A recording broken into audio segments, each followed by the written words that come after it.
So thank you for the organizer for inviting me to speak about these bacteriophage stories. And I'm going to first give a short overview of what is the importance, the ecological importance of bacteriophage on the planet, because basically the viruses that are infecting microbes are the most abundant and the most diverse viruses on Earth. Clearly, we have a huge amount of bacteriophage out there.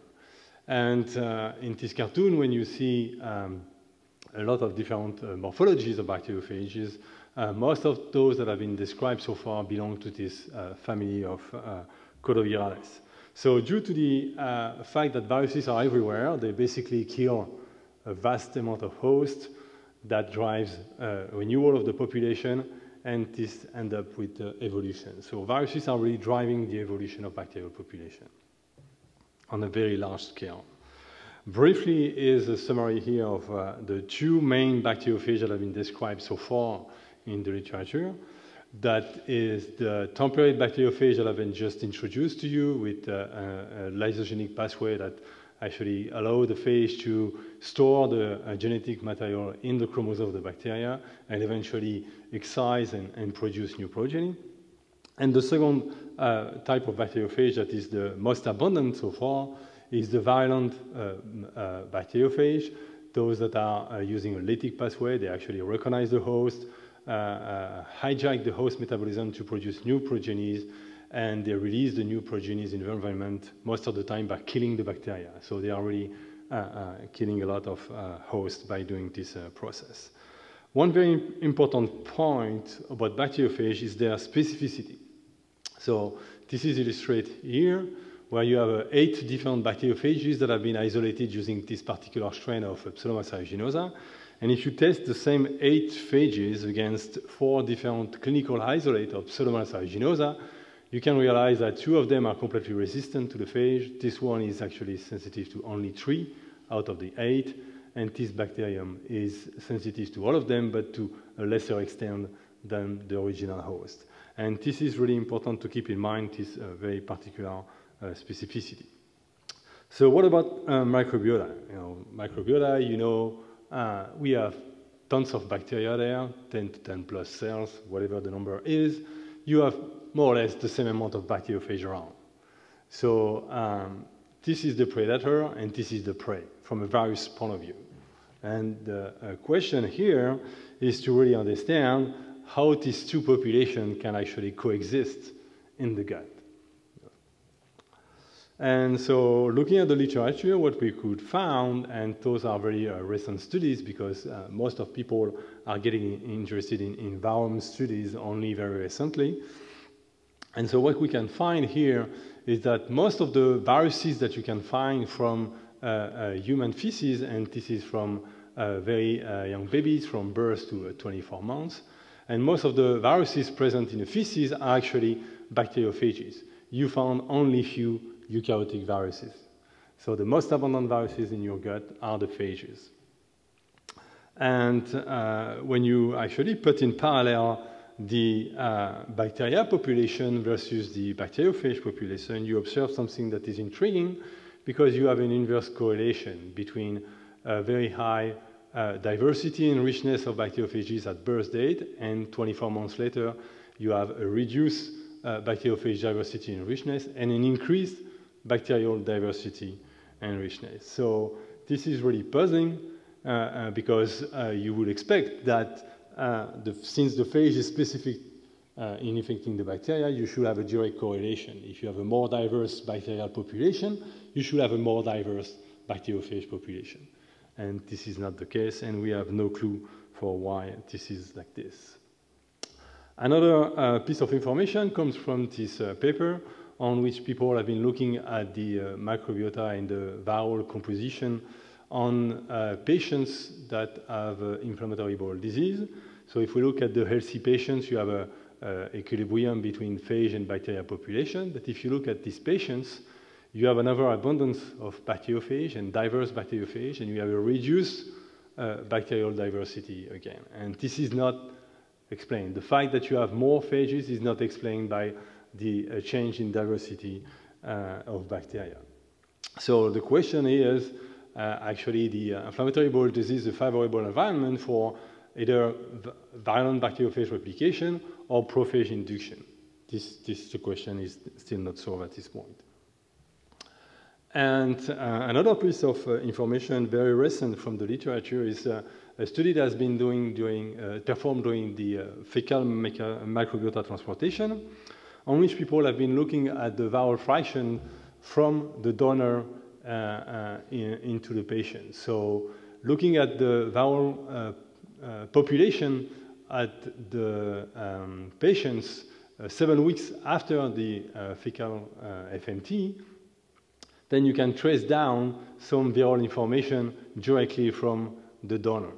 So what is actually amazing is the conclusion of the author that were looking at this to actually demonstrate that fecal microbiota transplantation was safe, and they were quite happy to mention that basically the only viruses that you can trace down are bacteriophages. And they will say, well, there is no eukaryotic viruses that are transmitted, so it's very cool because this is safe. However, most of the bacteriophages that have been transferred that can be tracked down are actually temperate bacteriophages. And as you just heard at the talk before, temperate bacteriophage means eventually valence factor of transmission. So depending on who you are, you consider that no eukaryotic viruses is safe, and from a microbiology point of view, temperate bacteriophage means danger. So it's just funny to see that depending who you are, you interpret the data differently.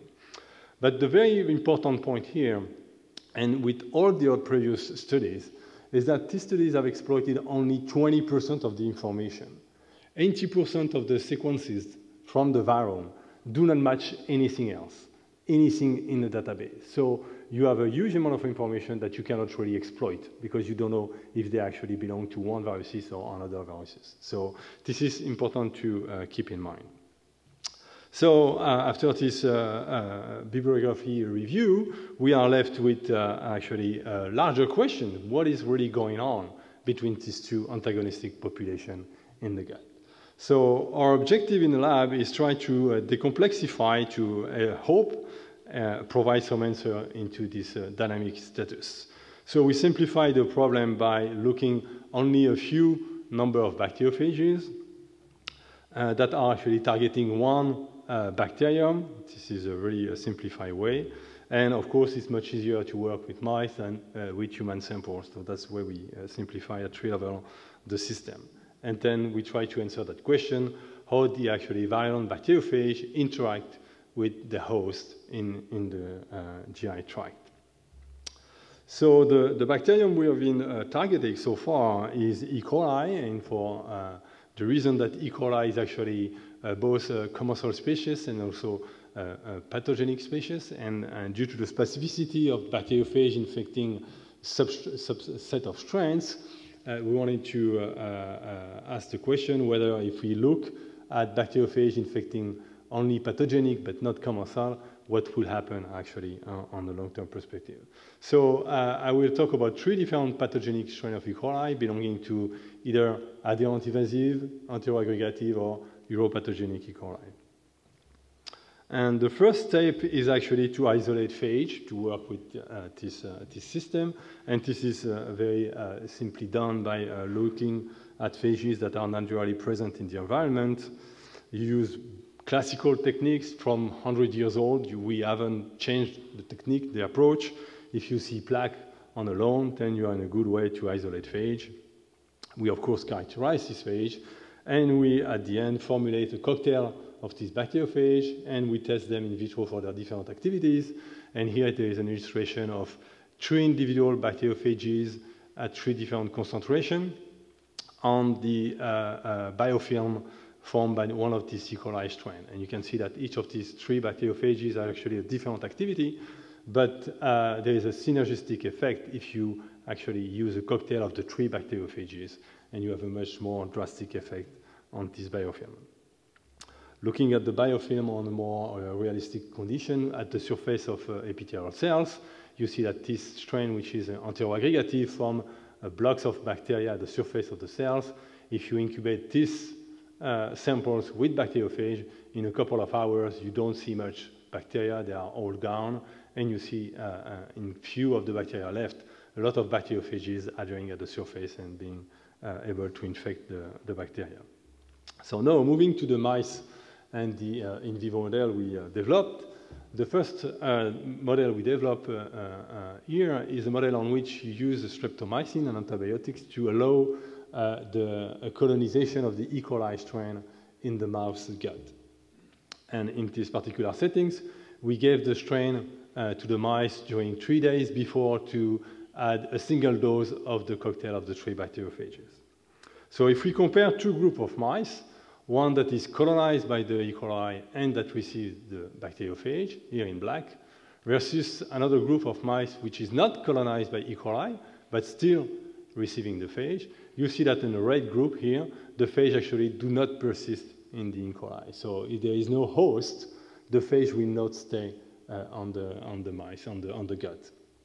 So that was the first information. The second information is that if we look at the group that is colonized without phage or colonized with phage, then you don't see much of a difference when looking at the number of bacteria in the feces of mice.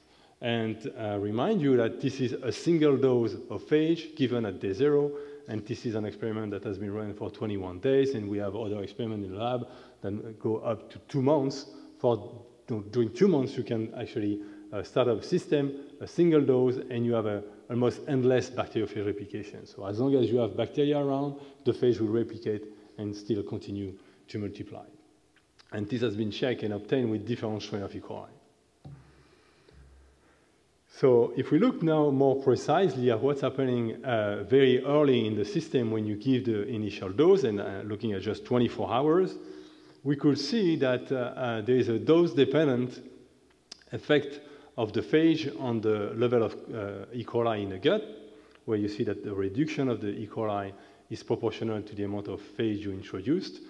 But on this particular case, if you wait 3 days later, you see that in all the 3 groups, you have obtained the same level of E. coli in the gut. So basically, you go back to no effect versus an initial effect of the bacteria. Remind you that even in these conditions, the phage is still around, and there are still phage in these particular samples. So we move to another model trying to get rid of the antibiotic pressure, because when you have an antibiotic pressure to maintain the E. coli level and that you have a phage that is trying to destroy and reduce the level of colonization of the E. coli, you are not really in a good position.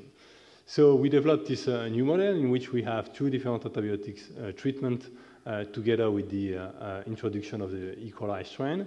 And after a period of 3 days wash off of no antibiotic treatment, we add the cocktail of bacteriophage. And then we were quite happy to actually observe that in a group of mice that have been treated with this cocktail, you have a gradual reduction of the bacteria content in the gut versus the control here, where the variation is quite low.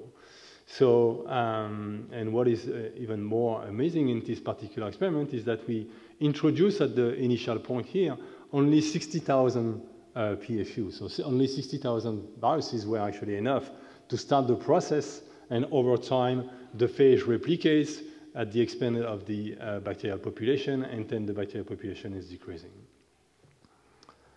So now we move to a third model where we have the ability of the phage to replicate and actually target the adherent invasive E. coli. In this particular experiment, we use transgenic mice that are expressing the human receptor for this particular strain of E. coli called LF82. And then using these transgenic mice, you can reach a high level of colonization because they are providing the receptor for the bacteria to bind to.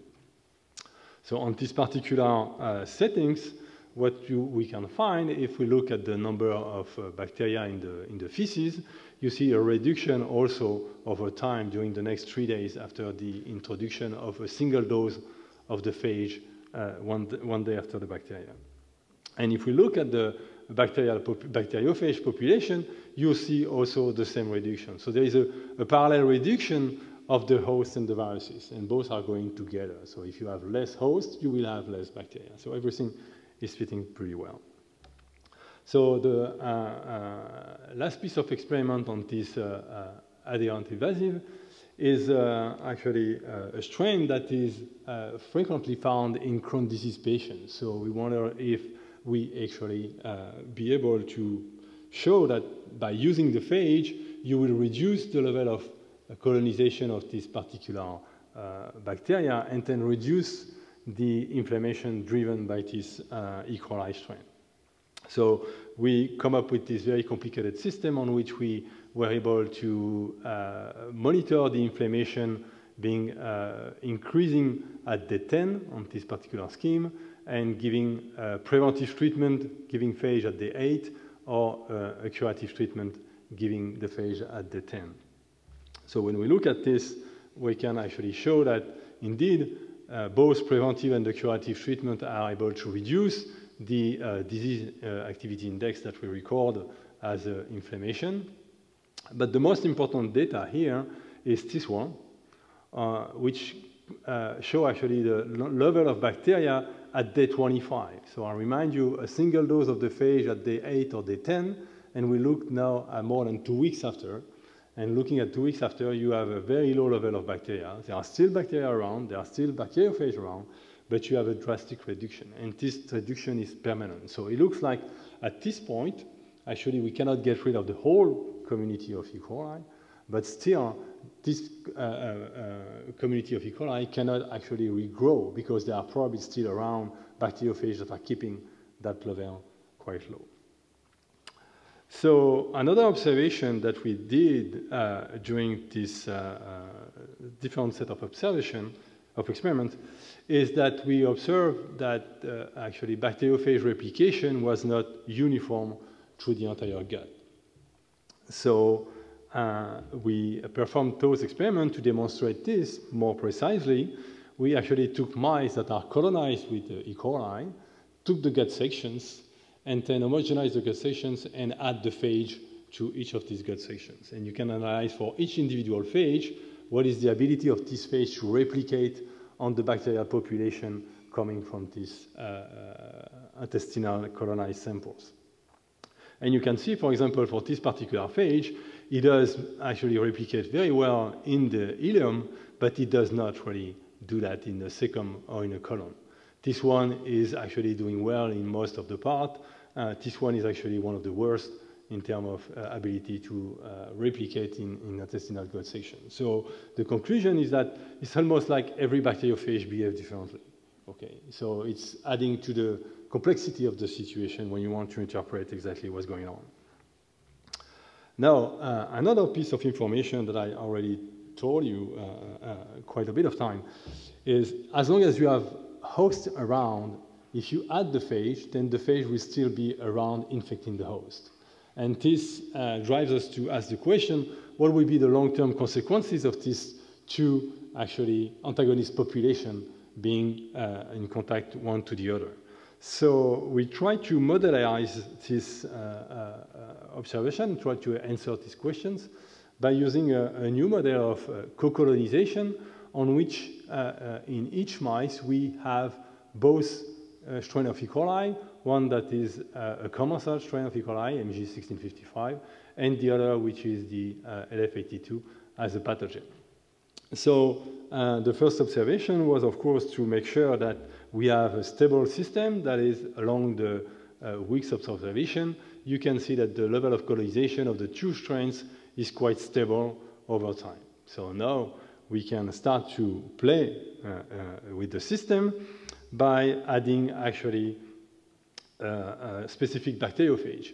And the idea here is to take a bacteriophage that is able to target the pathogenic E. coli, but not the actually commensal. And we actually identify this phage in the lab, and this phage actually do not see the commensal. So if you mix them in vitro, they actually do not bind. So it's completely blind. So we don't see the commensal. But it does see actually the pathogen, and it does replicate very well. So the question is how this is going to evolve over time. In parallel to the mice experiment, of course, we performed the in vitro experiment, where in a flask you have the 2 bacteria and 1 phage. And we have been renewing the medium several times over the days, and up to 30 days, by just taking regularly samples, we could not identify any evolution. The phage is still able to infect only the pathogenic strain, never the commensal. So now, when we moved to the mice, then we were quite happy to see that within 11 days, you can already start to see that some mice, at least one mice here in this particular experiment, has a bacteriophage in its feces that are able to infect both the commensal and the pathogen. And a couple of days later, the whole group of mice is actually having the same kind of evolution. So to analyze this data, we actually perform a deep sequencing on the viral fraction. And we have a coverage that is over 1,000, so it's like we have been sequencing 1,000 copies of the phage genome. And we did that on the mice samples, but also on the in vitro samples.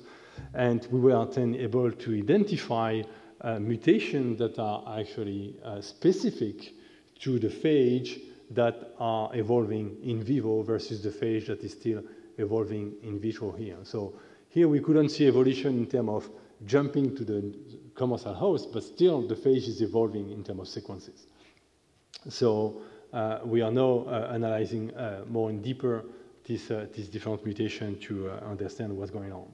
What we observe also from those experiments is that the population of viruses is actually quite diverse and heterogeneous.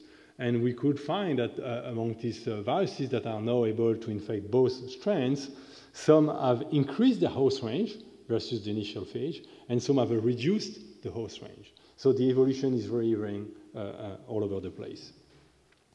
But then we look also at the bacterium, and we took only 5 clones out of these mice, so 5 clones of the MG1655 bacteria. And if we look at these 5 clones and the ability of this clone to be infected by the different phages we isolated at the same time point, you see that some phages actually are not able to infect this MG65, while others are. So you have both actually evolution of the viruses and evolution of the bacteria going at the same time. You really have a coevolution system.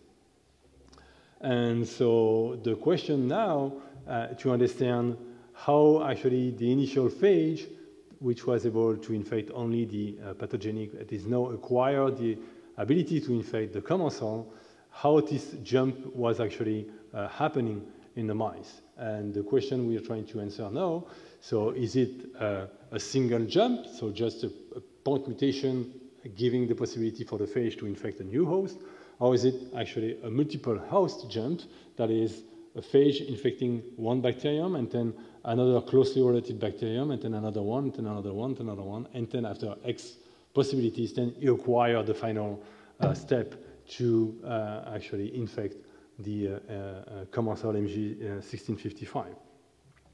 So I will conclude now.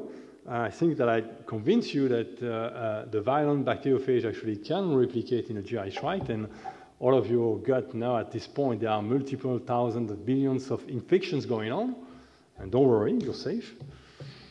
But clearly we have no idea where, we have no idea for how long, and we have no idea to which extent, and we have no idea to which benefit this is going on at this point. Okay, so going back to the title of the talk, if we are considering using virulent bacteriophage to modulate a bacterial population, they can certainly do that, but we have to take into consideration the local versus the global consequences of this viral attack on bacterial communities. And of course, we haven't yet answered all of these questions, but we are already thinking about the next generation of questions, where basically we know that we have this interaction between the phage and the bacteria. We know that you have interaction between the bacteria and the host, but we have also to find out what is the interaction between the phage and the host, because basically we have tons of bacteria around us, inside us, and we must deal with them. So there is a lot of things to understand. And of course, the interplay in the communication between the two partners here is really a key question for the future. And I'd like to finish by thanking the people that have been performing the work, and mainly the evolution story has been performed by Luisa Di Soli, and the whole replication experiment with different mouse models have been performed by a former PhD student, Mathieu Galtier, and former PhD student, Damien Mora. Here are the funds, the collaborators, and I thank you for your attention.